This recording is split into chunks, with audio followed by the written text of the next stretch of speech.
Well, hello. Welcome, Fierce Factor listeners, and my lovely, beautiful, hot grandma, Alisha. Welcome to the show. I've already given an intro about you, and I'm laughing because, first of all, I'm looking at the most beautiful woman standing here, but I was talking with a friend in the industry about some of the upcoming interviews that I was having, and I mentioned Alicia's name, and he said, "Oh my gosh, she's so hot." And I said, "You know, she's a grandma, right?" And he's like, "Oh my gosh, even hotter." But thank you for being here, Alisha, brains and beauty. And I'm so excited for everybody to hear your incredible story. And just give some inspiration around how to navigate hurdles, how to leverage relationships and your network to not just advance yourself in your career, but to really up-level everybody around you. And you are just such a testament to all of that. So I cannot wait to have this conversation with you. Thank you for being here. Kaeli, thank you for having me. And the adoration goes both ways because, our story of how we met, I think, is really fun, and how you've been actually an inspiration to me, and just the opportunity to be asked to be part of your tribe and the fierce factor that you're creating with this podcast and lifting up other women and allowing us to share our story so that we can perhaps motivate and inspire others really is a true testament to who you are. So I think that that's why we get along so well, because I think at the root of who we are, it's not about ourselves, but what we bring forth to the world that can make a difference for others. So I am honored to be here. So thank you so much. Absolutely. I couldn't agree more. So tell us a little bit, I already gave a little bit of, the background and the bio of who you are on paper, but maybe you could just open up a little bit, some of the layers of Alisha, and tell us a little bit about who Alisha is as the woman. I'd be happy to, and I'd love to share some things that maybe people don't know about my history and bio. So I'm a Jersey girl, actually a Jewish girl from Jersey who migrated to the West Coast after her parents abandoned her when she was in college. Wow. I say that just as a little bit of guilt there, but nothing. No, it was an inspiration. How lucky for me to choose between the beautiful West Coast and the incredible and culturally rich freezing cold East Coast. It wasn't that too hard of a decision. I did go back and forth. It wasn't like they didn't let me back in the family until I graduated college. By the way, because the listeners can't see us, but we're both, exposing shoulders in our interview here because we're in this beautiful climate here in Southern California. Yes. I have to say it wasn't a difficult choice because I did spend some time on breaks here, but some things people don't know about me is my degree is not really related to what I'm doing. And I think a lot of people have that. So I was studying speech language pathology in upstate New York in college. And, when I came to the West Coast, I had a whole list of nevers. Oh. I'm never getting married. I'm never having children. And I'm never driving a minivan. And, those were my mantras. And my mom said, well, can we throw you a party where you would wear a white dress? And I said, I'm down with that. Oh. And so, after graduating college, I was very focused, and that's one of the things that I typically am. But the reason I say that I have my list of nevers is because that's really part of my story, is that really the cliche of never say never stands true in my journey. And so, less than 2 years after being a full-time California resident, I met my husband. I decided not to pursue my degree. A few years after that, I had a child. My husband and I had our first son, who is almost 24 years old right now. And so I think part of my journey and my story has really been that I came with a checklist, and I'm still that person at heart, but I came with that checklist, and, it served me well, but I also learned that, it can also be something that you want to make sure isn't limiting you. And so, when I had that checklist of nevers, and it ended up that, I'm still with my husband, we're going to be celebrating in a month, our 27th wedding year anniversary. I think it's really important to note that, you know, in my story, how I started out wasn't exactly, you know, where I ended up. And I'm okay with that because during that journey, I discovered passions that I had that were related. So for example, speech language pathology, right? I pursued my advanced degree and kind of had a life shift and stepped away from that. But I always had that passion for healthcare. And in order to get into that, you know, I decided to go work in a doctor's office. I worked in orthopedics, and guess where I started? The front desk. So I had a college degree, and I was really passionate about being in this field and was trying to find a way to just get more experience firsthand. And so that experience of becoming the director of first impressions, as we like to say when we talk to, you know, people in our industry, really fueled me to know that I started out in one position, but I never limited myself to that. And I went from that role to being a patient care coordinator for the spine surgeon, to finding a way to be then a clinical study coordinator for the practice, to sitting down and working with med device companies, and the reps would come in. And I said, I can do that job. And so part of my journey was like, I can do that job.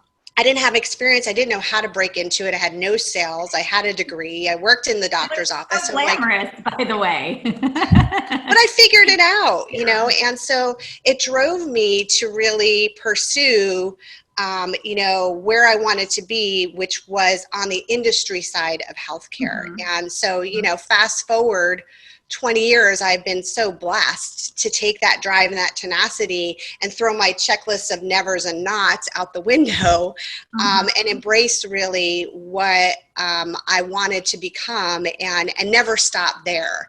I love, can I share a little bit more about that journey and how I got to be on this side of the equation of the business? Yeah, and I'd also love to hear too about that checklist and how it has translated the way that you parent. Is that something that you bring into that? So tell a little bit of your story, and then I want to hear more about parenting that. piece. So when I was sitting there as a clinical study coordinator, I would venture out and be brought in by the companies to go over, you know, study protocols, and, you know, they would come in and, you know, evaluate the study, see how it was going. You know, I would get to be in the OR. I've got some crazy stories about back in the day being in the OR. But I really started realizing I could do this job. I wanted to do that role, to be on that side of the relationship. And so I'm like, where do I start? This is in 1998, late 98. The World Wide Web was just really not too old. And the only job board out there was one called monster.com. I'm dating myself a little bit. So I said, you know what? I'm just going to go and apply for every single pharma job in the territory in which I lived. I'm just going to just put together a resume. I had a lot of support from the surgeons that I work with. They were like totally on board. So they helped me from that perspective, you know, and encouraged me. And that, I think encouragement is really important, that you have people that are encouraging you and not discouraging you. 121 resumes submitted. I remember that number, 121. And I had 2 interviews that I started going through. One was for a company called SmithKline Beecham at the time, and their cardiovascular portfolio. So they flew me out to the East Coast. You know, we had multiple interviews. This is when we didn't have like virtual interviews, phone interviews, and then they flew me out. And I was also interviewing for another job at the same time, and they offered me the job. And so my son is barely, that was barely like over 2 at that time. And they said to me, you know, you'll have to come out to New Jersey, which I'm like, oh, great. Pharma Central, right? And for 6 weeks, you'll have to sit there and do your training. I said, well, can I go home on the weekends? They said, no, we're not going to fly you home. They said, I said, well, can I fly myself home on my own dime? You know, I have a young son and a husband. I didn't want to be leaving that. And they said no. So I was like, well, that didn't sound too great to me. At the same time, I was interviewing and offered a job with a small company called Obagi Medical Products, owned by, at that time, a Dr. Obagi. And I didn't know anything really about aesthetics. I didn't know about the space, but it was very interesting to me. And it was skincare, so you were dealing with like the same anatomy that I worked with, right? The facial anatomy that I work with in school. And I said, how long is your training? They said 5 days in Kansas City, and then we'll set you out in the field. I'm like, sold. And so I took that role, and I never looked really back from our space with one little, kind of jump into another area that was still really a cash pay experience. And it really was eye-opening to me to be able to have that gut and grit and tenacity, and being able to be offered things that looked great, but then making that decision with always kind of my family and my life in mind was so important. Right. So parenting, how does that checklist apply for parenting? Well, I was only blessed with one son, so I really had a lot of chances to get it wrong, right? Like, usually a lot of people say when they have two children, the first one is kind of like the learning, and then the second one, is you get all the experience or the wisdom of experience. I think that having a checklist for raising a child is not always to an advantage. They don't fit into a box. They don't fit into exactly what you would think. So although I always had a framework of the vision of how I wanted my son to behave and act, and he was always so great, and he wasn't what at times I thought my expectations should be. So I really learned, I think, the lessons of being flexible and loving people where they're at and trying to be encouraging. But I went through a lot of trial and error. And my son didn't take the path that I would have picked for him. He took a military path, which was where his heart was. And he's actually finishing up his service. And from this recording of this podcast, in 9 days, we'll be home. Wow. It's really exciting. So I think that learning, I think, as a parent also, you can have a checklist and you can have expectations, but you also have to know that when they're not met, it's not the end of the world. And sometimes it felt like it was. But, I've learned a lot of lessons about giving up control in certain areas. And, and that has translated, I think, over to relationships in life and in my work life too. Right. I had a conversation with my older son the other day, and he's 11, and he got invited to go on a trip. And we really wanted for him to be able to go with his friend. And my husband and I talked, and he was like, my gut saying, I'm just not comfortable with it, and it just blew his mind. Like, his world was rocked that he couldn't go. And I was trying to explain to him, like, we don't get a rule book on parenting, right? There's no guide. Like, we just have to trust ourselves and our guts and go with our flow. And, control is something, an illusion anyway, but I'm with you on that, I have to work on that all the time. Yeah. So talk to me a little bit about what are some of the biggest hurdles that you feel like you have had to overcome to become, the woman that you are today?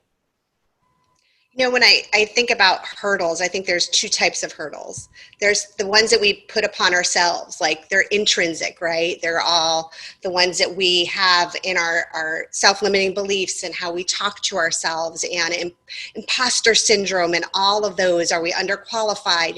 Is somebody going to find me out? So I think for myself, I fell prey to a lot of that, am I really qualified? Can I do this? Right? So that self-doubt or that negative self-track was things that every time I approached something that was new or foreign, I had to have that conversation internally.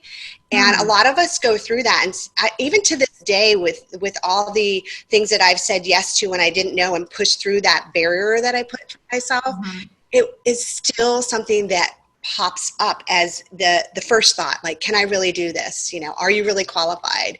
Are they serious when they asked you to be on a Fierce Factor podcast? I was like, oh my goodness, what if I talk about myself and all of a sudden it's revealed that I'm not the person that people think I am. It's almost like that dream, Kaeli. Yeah.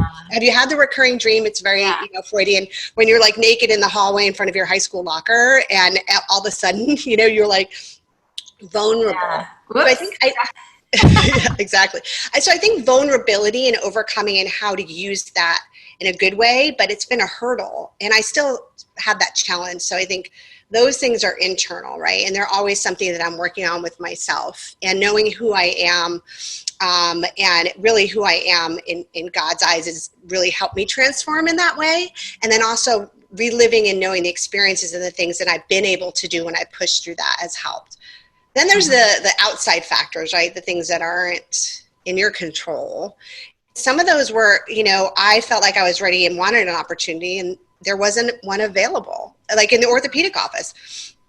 Like, I knew that based on education, I was more than qualified to be the face of the practice.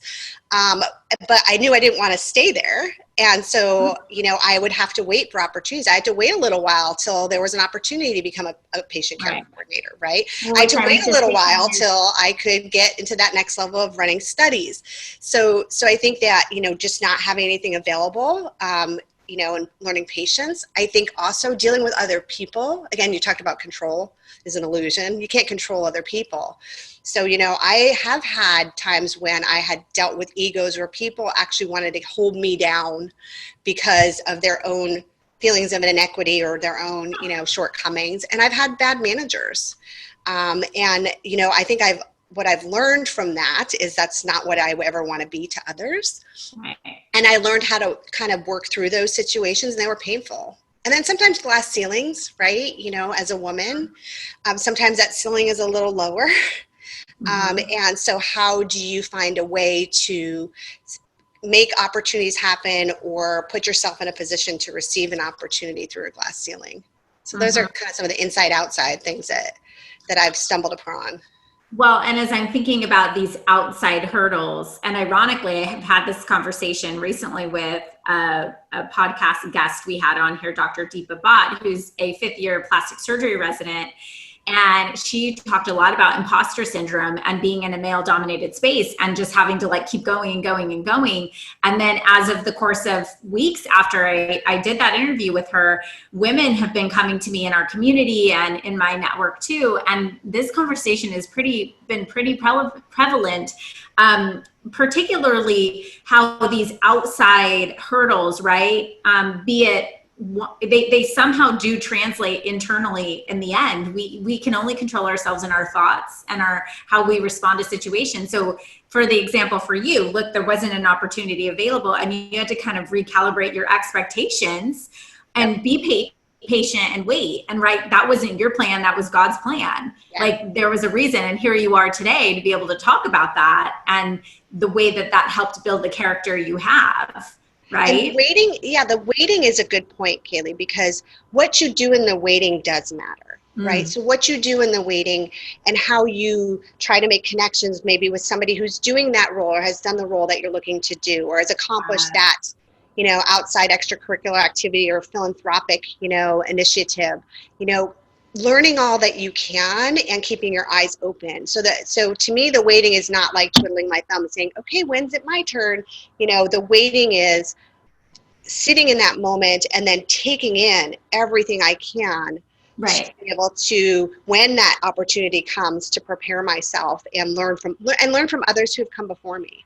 Right.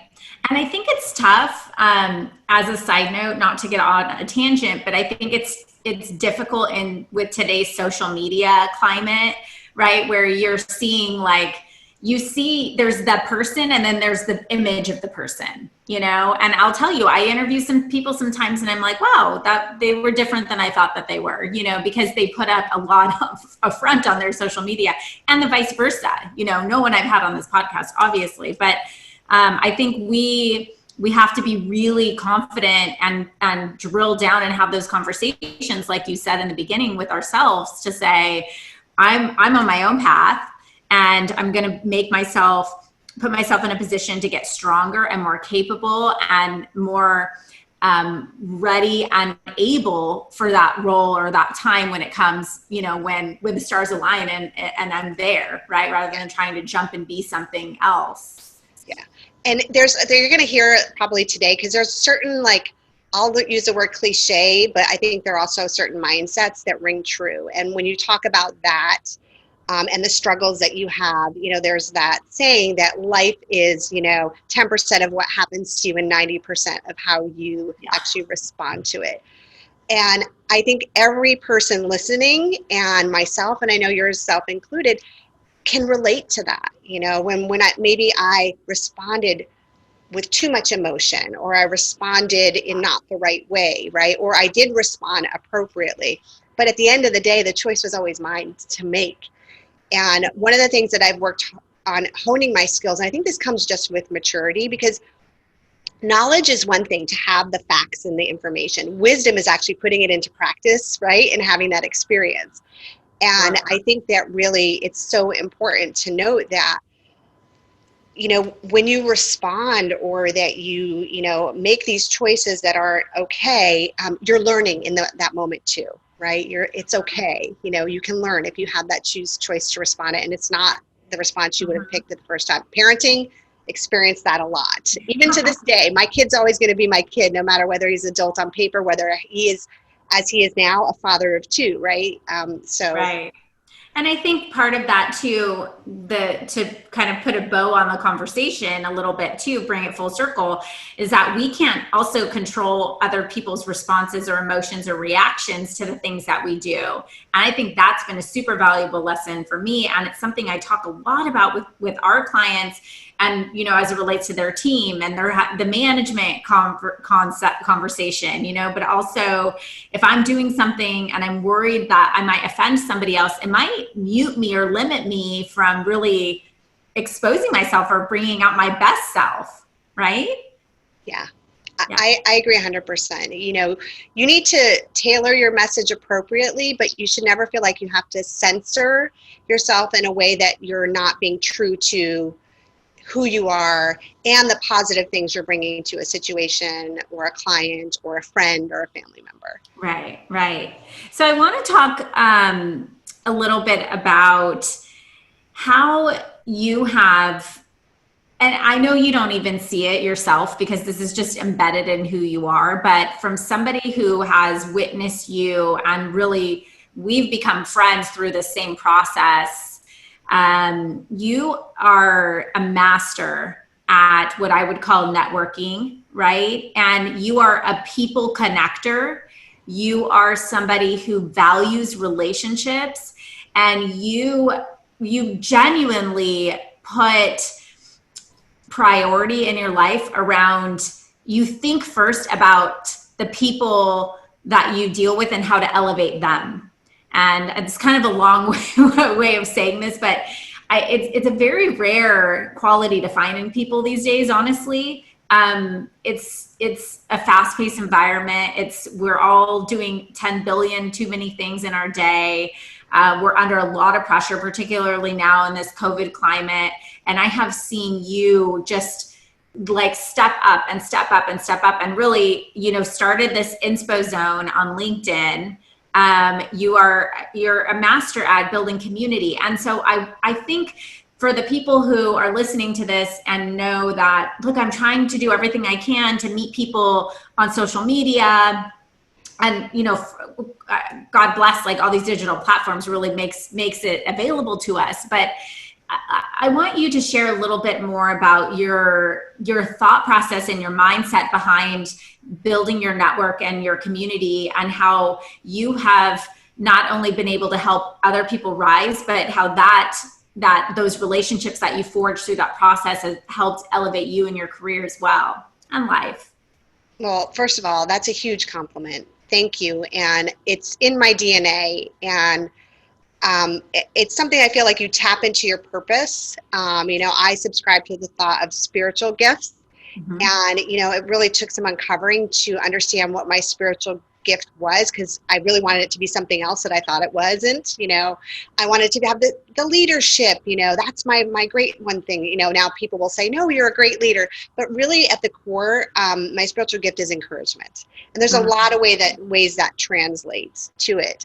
But I think it also is really powerful to have that in relationships and building your network, and how you can always, to your point, I'm always thinking about not just what I can get from somebody else but what connecting with them will bring value to that other person is always what I'm leading with in my mind. And I know that as part of a relationship, when it's truly good, there is a give and a take in there. Maya Angelou has that famous quote, right? Here we go again with saying something, but she says, people forget what you did. They may forget what you said, but they'll always remember how you made them feel. And so that has resonated with me quite a bit, that I would always want somebody in any type of relationship, whether it's messaging them because they're in my network of several thousand people on LinkedIn, and LinkedIn, it gives me a cheat that it's their birthday or they got a promotion, and I take that time and I send them not just the routine happy birthday, click the suggested text, but then I'll find a GIF that says it and I'll say, enjoy your special day, and I'll add something different, because I want them to, even if I don't deal with them on a regular basis and they're not like in my circle, like we became suddenly to, talk more consistently, that they'll remember that I gave them a good feeling or I gave them a shout out. So using networking, I think, is really important. And it's always coming from, you can give something to them. And there's somebody is demanding your attention. And there's no quid pro quo in it either. Because people can see through that, I think. I also had a learning when I was at Medisys for 10 years. Again, I grew up there really professionally. And I think your professional life impacts your personal life. And we used to do a survey, like an annual customer survey with this group called the Hayes Group. And our general manager at the time, his name is Vince Eppolito. He's still in the business. And he would review the survey and he would say, we just want to delight our customers. We want to delight. We don't want to satisfy them. And I was like, that's a great word. He's like, we want to make their socks go up and down. I'm like, ooh, I like that even better. Like, how do you make somebody's socks go up and down? But it sounds really like a pretty good beat. And in that survey, the other thing that I have taken to heart, because it came from the voice of somebody who we were supposed to be serving, right, as a customer, was the number one thing that was most important when their relationship with the company was following up on commitments. So in networking, when you connect with somebody and you want to do something with somebody, I have always made it my mission to follow up on commitments. Whether it's a phone call, it's an email, it's I'm sending you something, I'm sharing something, there's an opportunity. So in networking, obviously reaching out for what you can do for other people, and they will remember it. And ultimately, when it's time that they may be able to do something for you, they're more likely to consider it. It's following up and just doing what you said. It's not that hard. And I think in the busy world, like you said, we're so busy, there's a million things, it's easy to forget, but I'm intentional about that. And then a lot of it is listening. So I'm a high extrovert. I love speaking. And sometimes when you love to talk and you have so much to say, you're only thinking about what you're saying and not listening. Right. And so God gave us 2 ears and 1 mouth for a reason, right? The ratio makes sense. You should be listening twice as much as you're speaking. And I think that's also helped in my networking, being a listener. So making that connection, seeing what I can do to serve them, wanting them to have a good feeling about that, following up on everything that I said I was ever going to do. And if I couldn't, I would always say, I'm not there yet, or I apologize, or it's delayed, it's okay. And then also listening to them and remembering. And the listening is important, because if you hear something somebody shares with you that may not be meaningful in the moment, later down the road, if something comes up and you learn of an opportunity, you can connect the dots and say, oh, Kaeli told me about that. Right. And then I can come back to you and you're going to be like, this is amazing. You felt listened to. I'm bringing something of value to you, and I'm following up on a commitment. I think that's just wonderful tips and practice for us in our lives too, right? I feel like we want to make it complicated, and it's just the little things that mean the most sometimes to people. Being authentic, right? Genuine. Yes. Like you can tell when somebody's just trying to, gratuitously compliment you, or, is doing something because they're trying to get something. And that's not necessarily in my DNA either. Yeah. So I think authenticity, really knowing, and if you're not being authentic, I think it's good for you to stop for a moment and say, well, why am I not feeling authentic? How could I approach this in a different way that would be more true to myself? Because that other person will at least at some point kind of be able to see through that. And, you know, you get one chance to make a first impression. And if it's not a good one, or it's net neutral and it's bad, and they're kind of like, this person is like, you know, fake, you know, then that doesn't really probably set you up for good future relationships. Right, right. So we are in an interesting time because now, particularly, we both work in the same industry, and in our industry, a lot of business is done at events, being in front of people, the physical networking. A lot of people know you because they see you on that big stage, and you're, you know, obviously out meeting with your clients. And we just can't do that right now. We can't shake hands. We can't hug. We can't have the physical presence, you know? So what would be your, you know, number one piece of advice to somebody who is really looking to build their personal and professional brand, but really doesn't have those networking events to be able to go out and shake hands and introduce themselves to people right now? I mean, what do we have? We have technology and we have our social platforms. So that's the most important. I think that what I have done since having this be the only resource is just making sure I'm bringing value to the community, whether it's the Inspo Zone, which is our own group for, you know, the aesthetic professionals, or it's just in the general community for LinkedIn, for example. I want to put out content. I want to share content. Be a content creator. Bring something of value, and then bring other people into the conversation where you can tag them, you know, into that. You can create content around something that's a meaningful discussion that you're paying attention to other people are talking about. So I think being a content creator, and it's not just always posting, it's also commenting on other people's posts, liking them, engaging with them. We talked about networking. People remember, you can't tell me that you're not, and I'm guilty of it. Who's liked me? How many likes? I'm at 4 likes. So, I mean, I'm sorry, the power of the like and the dopamine effect is real. Right? And it's good to see who's engaging with your content. So engaging with other people's content as well has been really key, and commenting on that. And then even sometimes private messaging them if something, you know, was, you know, relevant or stood out to you.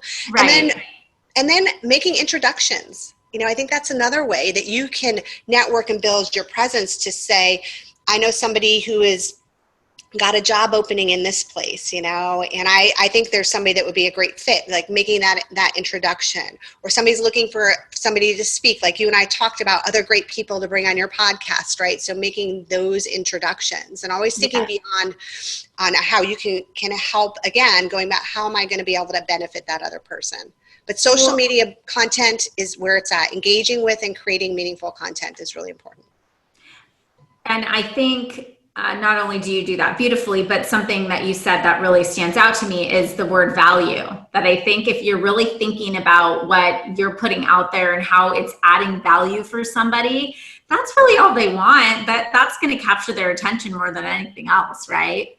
And I think it's kind of funny with the content type of post. Like I post a lot of business related things, and I, you know, support my company a lot, you know, and I share successes and mentions and all of that.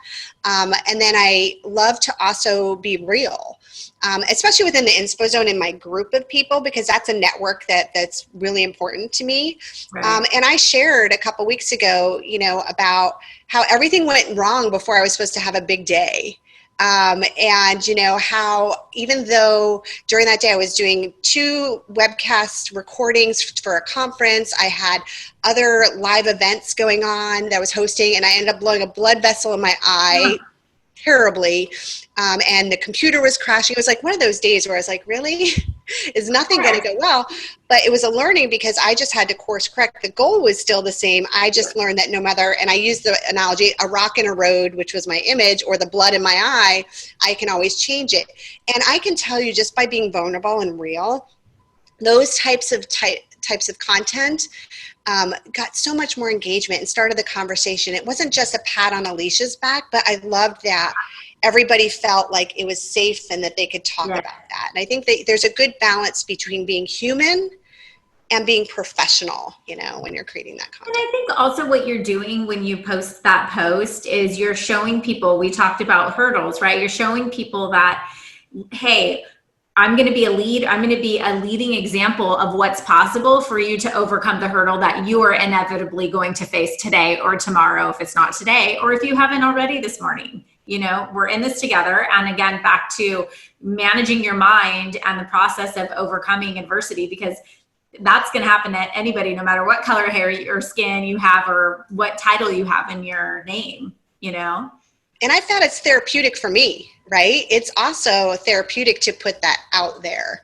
Yeah. You know, and it helps me to then internalize the way my response and how I react to things, and how I'm you know, one of the things, if I could share this, that recently on through LinkedIn was really great. There's a physician, and she posted something that was a content about creating your own personal brand statement. Mm-hmm. And she posted it, and she said, complete the following sentence. And I'm going to read it here and look down. It says, I am a blank who helps blank.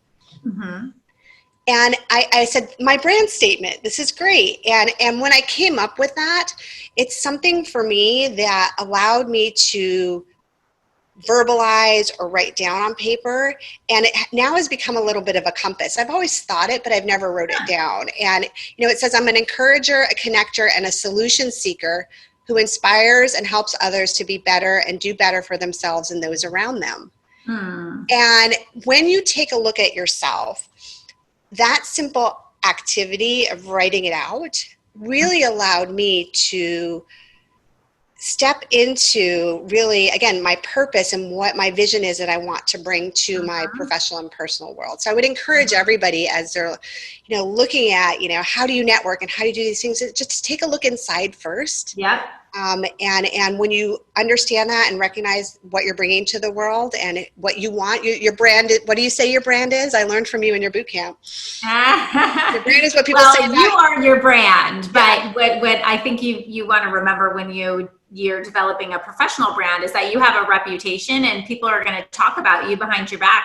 So you really need to think and know what you want to be known for. Yeah. Right. So but you know, we're going through this exercise. I think that's the first step, Alisha, you hit the nail on the head. You know, I'm working with clients on helping them understand what their vision is for their business and their value system so that they can bring the right people in and guide everybody in the right direction. But if they don't know what they want, if they don't know who their personal brand is, you know, it's a moot point. Why do you do what you do? Who are you?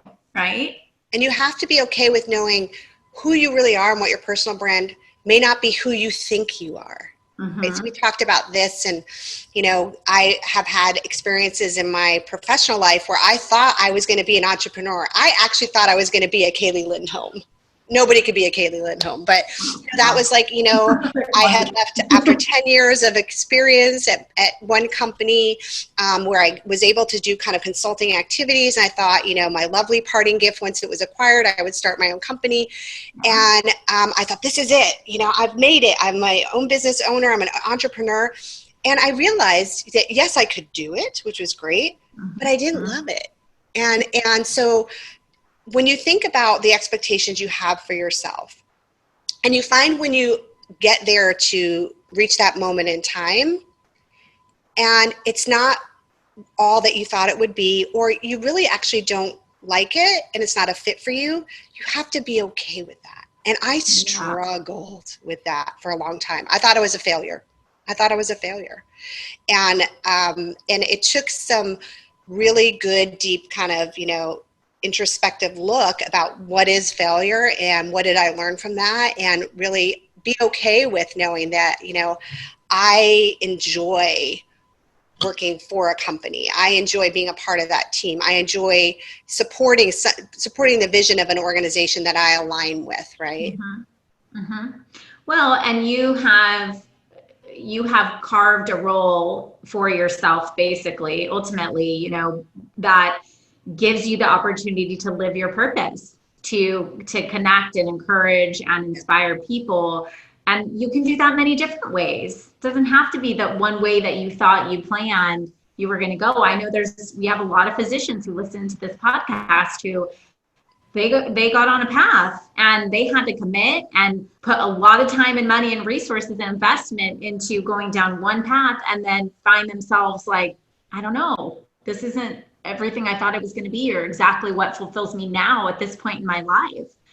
And even during COVID here, I mean, I had a client who called me and said, look, I just don't want to do it anymore. Like I could literally just go work in hospital now and make a salary and be home with my kids. And you know how difficult that decision was? Very difficult. And it was hard for me, like, are you sure? But ultimately you have to do what's the best for you. I think that's a really special lesson for you to share. I appreciate that. Of course. So tell me, kind of in theme of this, what would be the best piece of advice that you would give your 20-year-old self? Don't go in the tanning bed. Seriously. Yeah. Wear your sunscreen would be my best piece of advice, because I didn't do that. Is that still a thing? What? Tanning beds. Oh, yeah.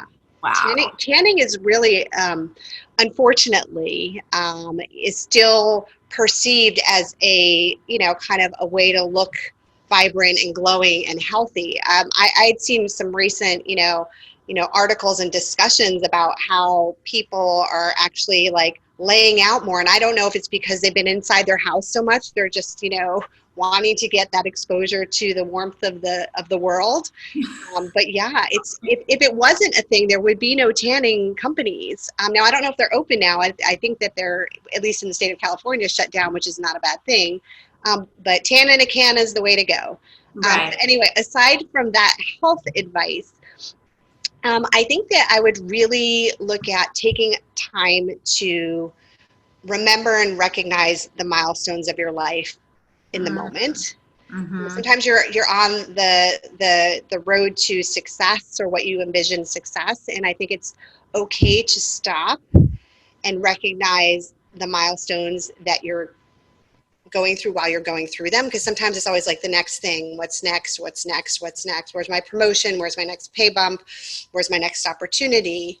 I think that that's really important. I think that know what your superpower is, and my superpower was relationships. And I think that could be everybody's superpower. Not everybody will do it the same way. And that if you have challenges, right, and you come up against obstacles or things in your control and not in your control, don't compromise your integrity. Integrity is one of my core values that is so ingrained in my DNA, and is a lens that I look through everything that I do. And I never want to, I would say don't ever compromise your integrity or your beliefs to get to the next step or to advance. And then kind of what I shared before, it's okay if a dream you pursue ends up not being what you really liked. It's not a failure. And I think that's a really big value. I was brought up not in a negative. I love my parents. Thank God they're both still living and healthy, but very performance driven, right? Mm-hmm. Like your grades, your awards, your promotions, your money. And those are all things that can get you the finer things in life. But at the end of the day, when all that's stripped away, I think to my younger self, it would be, that your biggest accomplishments and your legacy that you leave on this world is not going to be the stuff. It's going to be the lives that you changed and impacted. And I can say that when I was kind of trying to grow, and in my tenacity and my drive, which is still a part of me, I didn't always put that at the top of mind. Wow. That's great advice. What would you say is the best compliment you ever received? Oh, I am a high extrovert, so I think, anything like your hair looks nice today is like the greatest compliment. The hot grandma is great. But I think that one that it was not too long ago that really stands out. For me, I was last year at an event in Vegas, and it was an industry event, and there was a doctor who I have had the pleasure of knowing for almost 20 years. And can I say her name, because I just adore her? No, of course. Dr. Amy Taub, who is a thought leader in dermatology. She has practices in the Chicago area.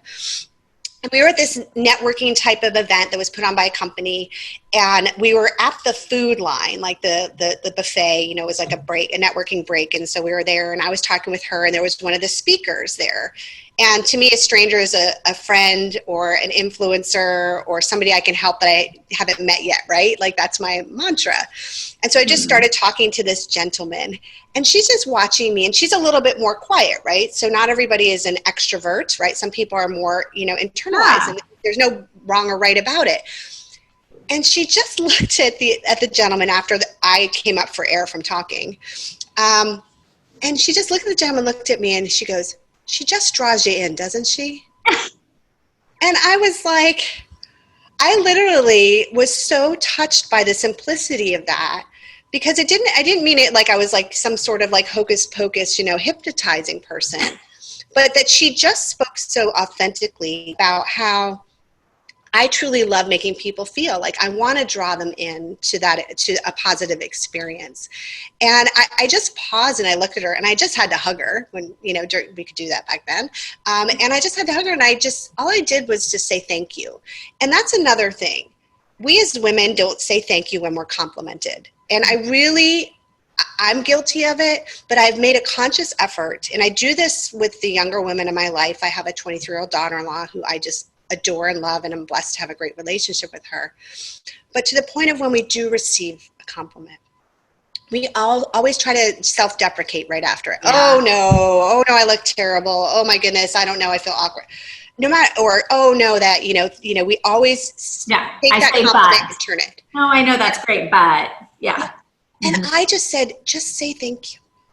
You don't have to go on and brag about it. You could just look at that person and just show appreciation for what they just shared with you that was meaningful to them. And I think that thank you and that gratitude is so simple and pure. It doesn't even have to be any more than that. I love these really simple lessons that we kind of just need to be schooled on a little bit, to remember that we're in a way thinking about ourselves and not thinking about how to respect and offer appreciation for that other person who is going out of their way. That is a beautiful compliment, though, and I couldn't agree more. You have a magnetic charisma, no question. So I'm not surprised about that story. Thank you. So Alisha, tell us what's next. What are you working on now? Because I know you are a high achiever. I know you're grounding us all back to our core, principles, and giving us, the thoughts around developing our personal brand here and making sure that we think about the little things and adding value for people. But I know you, and you always have big dreams, and you know how to make them happen. And so I'm dying to hear, what's going on in Alisha's head right now. I think priority-wise, I think what's most important is me spending time with my grandchildren. That's like what's now, what's next, and what's forever. But I say that because it's something that is so important to me. And I have the blessing of having them. They're going to be living with us. And that's a gift. So I have, a 6-month-old and a 2-year-old that I can love on and pour the love that God has for them, and all this life has to have an offer to those children. So that's like a top priority for me and what drives me. And again, everything that I do is a reflection upon, that they're watching and they're seeing and they're learning. So I just want to pour life's love and lessons into them. Number one. Number two is always finding ways to help and encourage others. So the Inspo Zone, which we've talked about quite a bit, is this private group, and I'm really trying to figure out what's next for that. I want it to be something that people really turn to when they're looking for that group development and growth. So I'm really figuring out strategies in that focus, and that's a passion project for me. Professionally with my company, I'm really doing all I can to share with the world of, healthcare professionals and dermatologists and plastic surgeons how incredible the products are, and working with the company, helping us pivot in this time. And then something that's been kind of brought to the forefront very recently that I think the Lord has put on my heart, which is part of encouraging others, is really giving a voice more to those that are being victimized in human trafficking.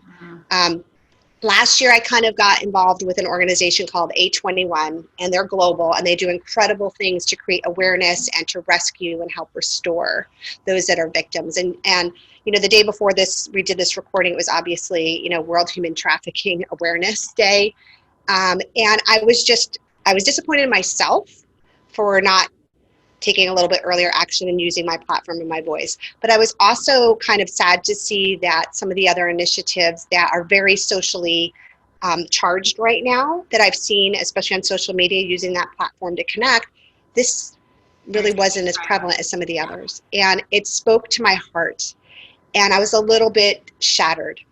And actually this morning I was a lot shattered when I thought about it. And so when I was thinking about this question, because you told me it was coming, so I could put some thoughts into it, when I was really thinking about how I want to spread, that was just on my heart, that I want to do more there. And I always feel like there's when you bring something and you go to a cause, you can give your time, you can give your talents, right? And you can give your treasures, right? So time is obviously time. Talents is using your voice, using your platform, using what God's given you to support something. And then treasure is money, right? Like that's really the biblical time, talents, and treasure. So I'm really looking at right now, and this is so fresh. You're getting this hot off my heart. Is I want to do more in that space, because it involves everything about encouraging and finding solutions and all those things that I shared in my personal brand statement. Summed up in there. Well, I'm sure there are plenty of listeners who would appreciate the opportunity to collaborate in this forefront. So I don't know if it's A21 or another way they can get involved. I'd love to put the link in the notes. So how, to let everybody else know too, how we can stand behind you and support you through this. I couldn't agree more on the political side. Thank you. Yeah, thank you. Absolutely. So my final question for you. Tell me, what does having the fierce factor mean to you? Being fierce, and I had to kind of look up, I like looking at the definition of things. So because I think, your fierce factor, and you've shared with me what it means for how you define fierceness. And so, I actually went to the old Webster and was like, okay, what is the definition of fierce really? Like linguistically? It's got like kind of things like being aggressive and being intense, right? And kind of some of those like more violent descriptions. And although I have tenacity and drive, and I am definitely, I'm not don't align with that. But I think one of the things that really related to me, and one of the definitions that was just so strong is approach all that I do with heartfelt, powerful intensity. And that's what I think being fierce is. What you do and the things that are meaningful in life and the impact that you have, go for it, right? With all of your heart and all of your might and all the intensity and all the gifts that God has placed within you. And that to me is being fierce. And it's not being afraid. And it's okay in the moments of fear that you can overcome them. And I believe that type of, ferociousness we as women can have is something that we can embrace, and that you're giving us an opportunity to share our fierceness with the world, and what we are heartfelt and intensely powerful about it's such an important thing. And I'm so grateful to be able to be having these conversations with you and bringing that to other women and your listeners. Well, and that to me, that is the definition of being fierce. And I think you mentioned talent and treasures, and what was the third one? Time, of course. And I think we have an opportunity to use those to empower, to make change, to make positive impact in the world. And you absolutely are just a standing testament to that. So it's been such a pleasure interviewing you. So in closure, do you have any final thoughts you'd want to leave for our Fierce Factor listeners? I do. And I think it's really an overrunning theme here that has guided me. And I had to learn about, right, is to discover your purpose and walk it out in all that you do. Because when you do, when you're in your purpose, and I know you can speak to this too, Kaeli, you get a sense of fulfillment that can't be bought. And truly, when you're in your purpose, success does follow. Like success I've been blessed with success, not that I didn't work hard for it, or not that I didn't learn and grow and develop, but I think it's because of I'm doing what I am supposed to be doing and applying my true purpose across all things. So don't worry about what the world says, who you should be. Make sure you know who you are. And I think that'll give you so much fulfillment And I think another piece of advice, if I could add to that, is don't be your own greatest obstacle. Oh Um, gosh. get out of your own way sometimes, right? We do it, right? When I talked about intrinsic hurdles or, what that self-talk, don't be your greatest obstacle. And if you do find yourself, step out of the way. Let that fierce woman shine through. Uh, Make sure you can have an inner circle of people that can help you stay accountable. yeah. I have a network of people, and I would include you in that too, that I can go to you and be like, what do you think about this idea? Or could you help me here? Am I steering that wrong? And don't be afraid to put yourself out of that comfort zone and talk to somebody you don't know yet, because that stranger could be that friend, that influencer, that mentor that you haven't met yet. That's a big one. And we all started as strangers, right? Yes, I love that. Wow. Well, you're such an inspiration. Thank you for all of these words. I'm going to have to go back and re-listen to this because I took like pages of notes as we're trying to talk and I'm trying to interview you and learn at the same time. So Alisha, how can people learn more about you and follow you? Where are you, or get involved in Inspo Zone, etc.? Tell us a little bit Okay. about. Well, LinkedIn's pretty easy, right? Alisha Rose Merlo. Rose is my maiden name, not my middle name, but I didn't know that. Okay. Yeah. Well, the reason was just I didn't want to go to the government buildings to change it for a long time, so I just kept it as a middle name. Now I've been official for 20 years. I've been Merlo, but the first 7 I was Rose. And then I also am on Instagram, so it's Alisha_Rose_Merlo is where kind of you'll hear me. And it's going to be a blend of Alisha at Colorescience and a little bit of Alisha. The Inspo Zone is a group right now just for aesthetic industry professionals. So that's everybody that's working on the business side. I know that a lot of people that own a practice that may be a doctor or a provider or a practice manager would consider themselves aesthetic industry professionals. And there are tons of resources and groups out there for yours included. Your tribe is incredible. This one right now is just if you work on that side. So if you worked for a company that is in this space, because it was created because we don't have a network yet. And so my vision is to bring us together. So reps, managers, consultants, marketers. Yeah, so if you work, salespeople, marketing team members, those type of people on the side, that side of the business. Awesome.